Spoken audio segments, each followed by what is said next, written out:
Hello there, everyone. It's Tuesday, and it's time for our Tuesday chat.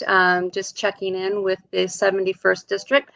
Today, I am honored and pleased to have as my guest Representative Mike Halpin, who is in from the 72nd District, which is just our neighboring district. So a lot of overlap as far as community members going across the border, so to speak, and working and things like that. So thanks a lot, Mike. I very much appreciate your time this afternoon or the evening. And we'll just wait a second here and see if anybody jumps on board with us. And we'll just kind of go over some ideas and topics, and we'll go from there then. How's that sound?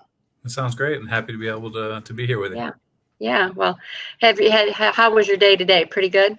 It was pretty good. It was a drive back and forth to Springfield for a joint committee on administrative rules meeting. So Okay. brief meeting and then a quick lunch and then back on the road. Wow, yeah. So how long is that drive for you to Springfield and then back? Is that About 2 hours, 45 minutes or so. okay? All Yeah. right. Although this is the time of year when we've got a lot of good road projects going on. And so that slows it up a Right little there. bit, but it's well worth it when you see people at work trying to improve the infrastructure. Exactly. Well, I know when Illinois, we've got, fall, winter, and then we've got road construction season. So, Yep. but that's a good thing because those are great jobs to be out there, right there in front of you, and improving our beautiful state. So, Absolutely. well, Mike, you've been in as a representative now for how long? It's been just over 3 years, about 3.5 years since I was first sworn in. I'm in the middle of my second term. Wonderful, wonderful. And tell me and the listeners and the viewers, what part, okay, so the 71st, is Whiteside County predominantly, but I have a little piece of Carroll County and a little piece of Henry, and then there's some snippets of Rock Island County, but you pick up the rest of that, right? Of Rock Island County? Yeah, the 72nd district is about 3/4 of the county. It Mm-hmm. includes the southwestern rural areas of the county, along with all of Rock Island and Milan, and then parts of Moline, East Moline, and Silvis. And Okay. it snakes its way up along the river. Yep, yep. Very good. So, as a legislator, you guys were kind of cut short because of the COVID-19. I just wanted to, from your view, your perspective, what were the challenges? What was that like, being cut short and having all of this a big agenda to take care of? Yeah, each of us down in Springfield obviously has a list of bills that they introduce that are either important to the state as a whole or to their specific district or a particular municipality or other group in their district. And a lot of those were put on hold, rightfully so because of the public health emergency. And we went in for a special session, or technically it was regular session and special session since it was still in May, but it was only 3 days, and that's not a lot of time to get the things done that individually we all want to get done. Right. But we were able to get down there and focus on the budget and a couple of those other very top priority issues. Right. I have to commend Governor Pritzker and his leadership with working with the Illinois Department of Health. I think we need to celebrate the fact that Illinois is the only state that has reached all of the benchmarks that the CDC put forward. And that's something to really to celebrate and to give recognition to the fact that Governor Pritzker, is as much heat as he took from a lot of people, and he still is taking a lot of heat, that he stood firm and he knew that the well-being of the people of Illinois was the most important thing. And I think we're seeing that come to the fruition that we've been able to meet all those benchmarks, and we're seeing those diagnoses, continuously going down. So that's Oh, great. absolutely. Yeah, the governor was in Moline last week. And, one of the things I mentioned when I spoke for a few minutes is that he's been a very steady but a flexible hand at the wheel. Mhm. Obviously, he's been very committed to the course of action, but at the same time, when local concerns come up or he gets requests to tweak the plan. He's Mm-hmm. been very receptive, and his administration's been receptive to that. And we've seen changes in phase two and in phase three, and Right. perhaps even in phase four, as he adjusts to the data and he runs these ideas by the experts. So Right. it's been nice to have a very competent leader with us that relies on the data and not just the whims of him or the people that are supporting him. Sure. And it's got to be, I mean, let's face it, this is something that's unprecedented. We as a state, let alone an entire country in the world, has not gone through something like this. And it just goes to show you that you've got to have certain tools in your toolbox, but you also have to be ready to grab different ideas and see what works. And I think, like you said, Governor Pritzker has made sure that he has the ability to adjust accordingly to how the science is going, and the cases and all that. So that's great. So we have a hello from Caleb. Hi, Caleb. Good to see you again. He's really a great guy that comes on and gives us a listen, and sometimes he gives some really good questions too. So, I have the background from my nonprofit world, which is, we never know where financial resources are going to be coming in.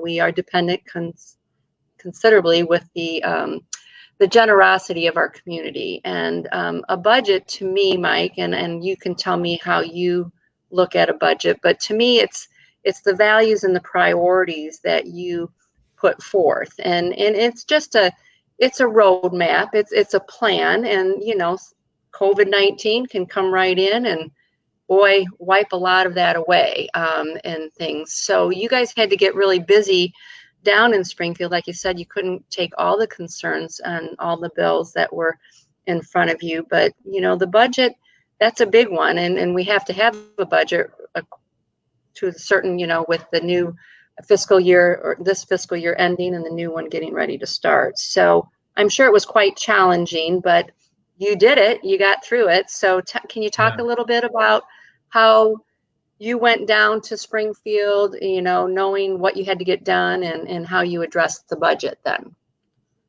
It was extremely challenging given the situation we find ourselves in with the COVID-19 crisis. We're seeing revenue come in at much lower levels than what we had anticipated. Prior to the outbreak, we were actually on track to have a very modest surplus for this current fiscal year. But now, with everything that's gone on, we're going to have a significant revenue hole, particularly with what I think was the right decision by the governor to extend the tax filing deadline to July 15th to give people a little bit more breathing room with the uncertainty that all this has been causing. So we found ourselves in a hole, and the question was, in this time of economic crisis, do we try to pass a budget that cuts some line items probably up to 25-30% in order to make sure that we meet our other obligations, or do we try to use the tools that we have available to us as a state through both our own means as well as the federal government's means to try to hold the line on spending, but make sure that we spend at levels that our citizens need, making sure we make our pension payments, fully funding, K through 12, or the best we can. Sure. I mean, the budget reflects what our priorities are, especially as Democrats down in Springfield. But it was still challenging, even under those circumstances. So if some of the highlights that I read, and you can help elaborate on that, but according to what I read, the budget for 2021 is really similar as far as spending goes to what was last year.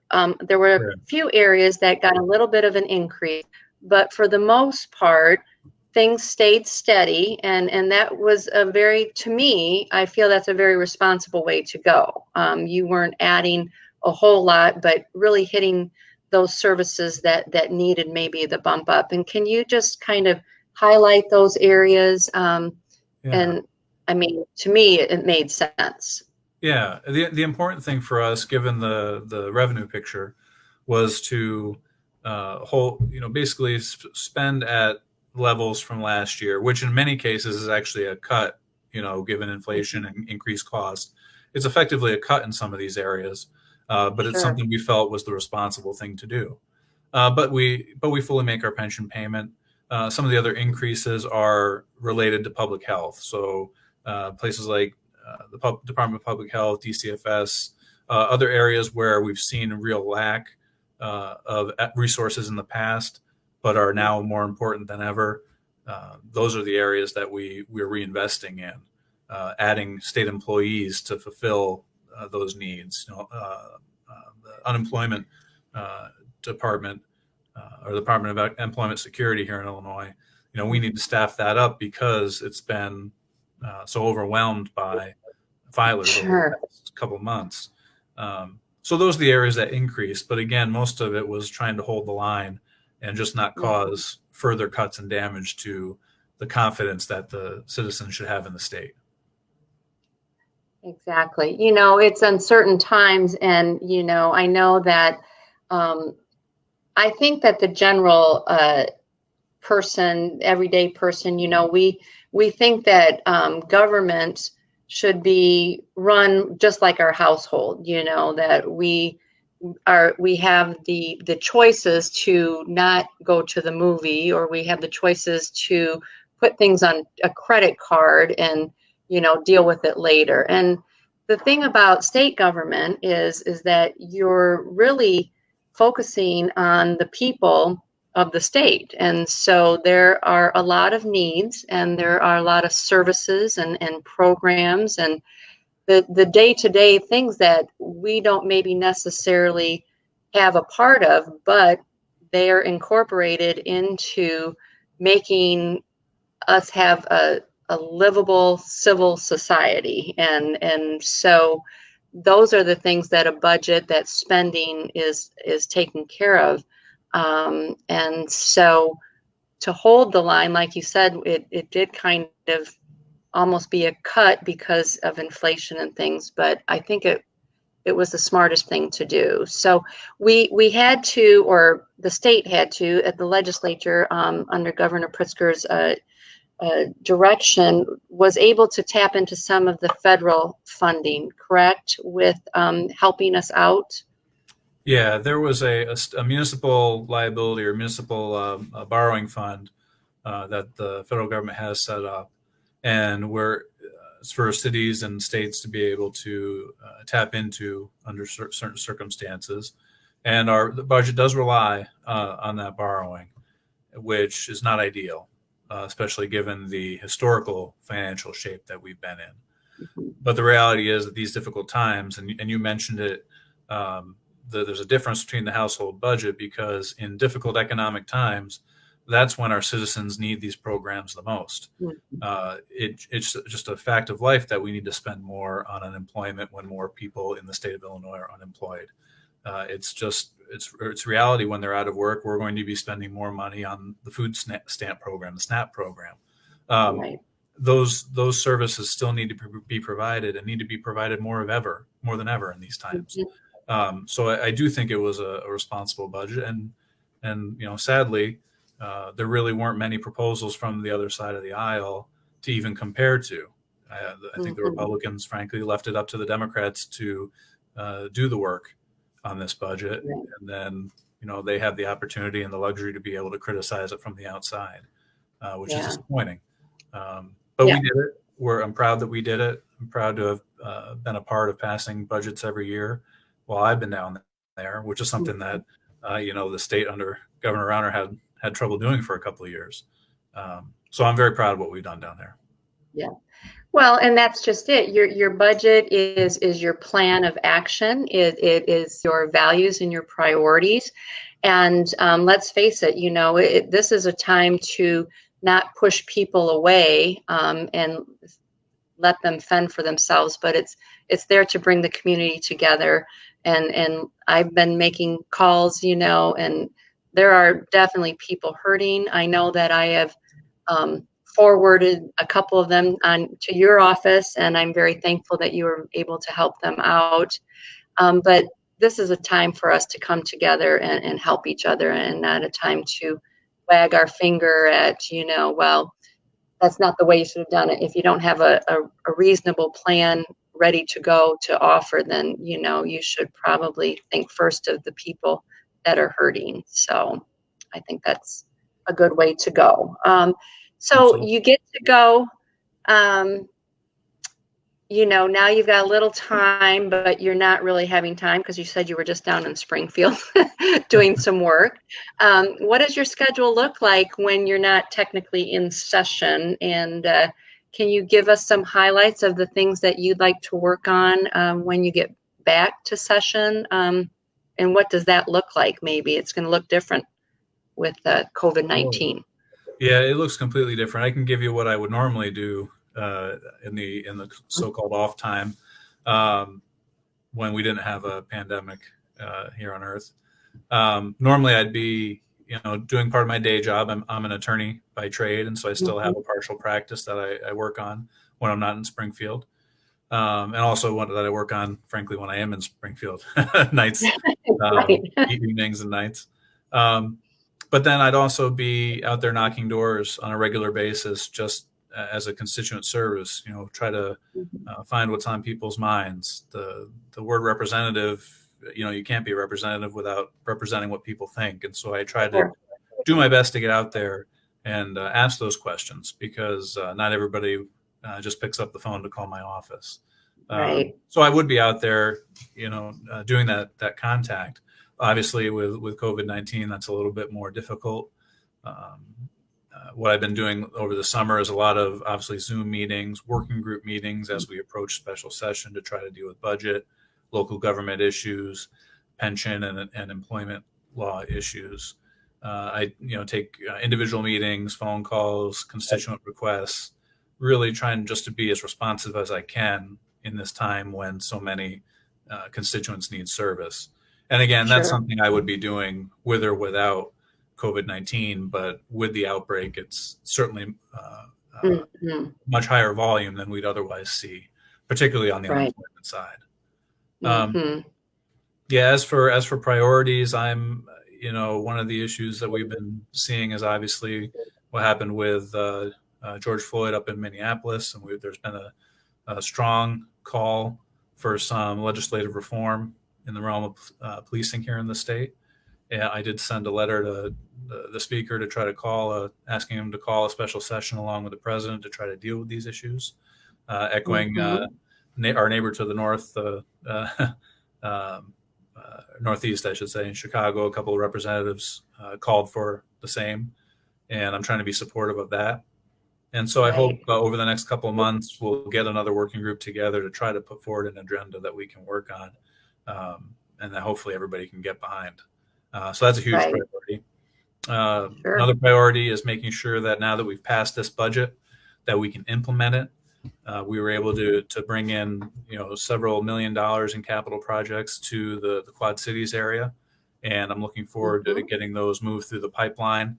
Again, in tough economic times, it's important for the state to invest in its infrastructure, get people back to work, and then have those projects. They've been demonstrated to have a high return on investment. So every dollar you spend, you get $2-3 back in economic development. And so that's another one of my priorities, to make sure we see those projects through to completion. And that's kind of what I'll be focusing on for the next couple of months. Obviously, there's also an election in November, as you're well aware, and I'll be doing my best to be out there.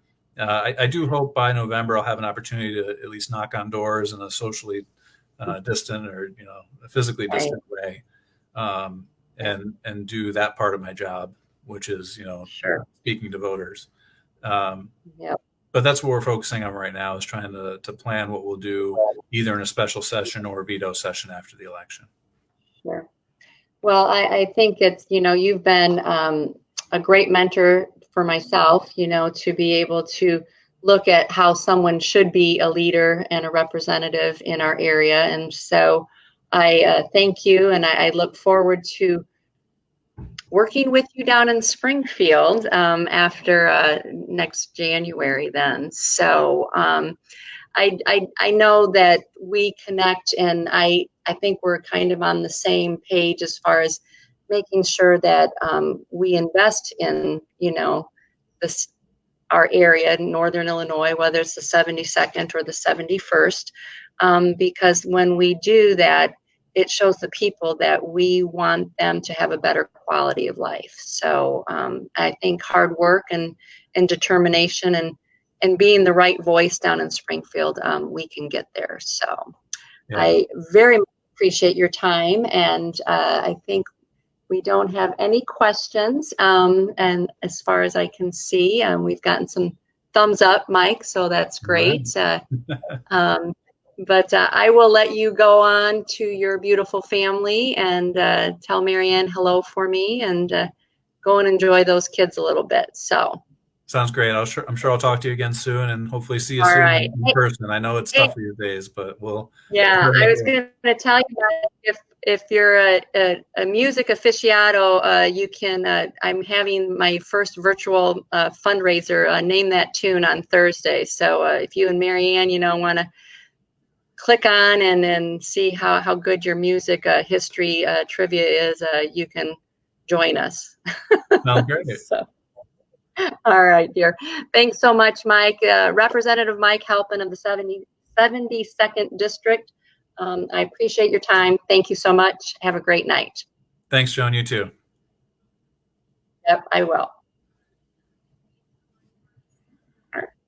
And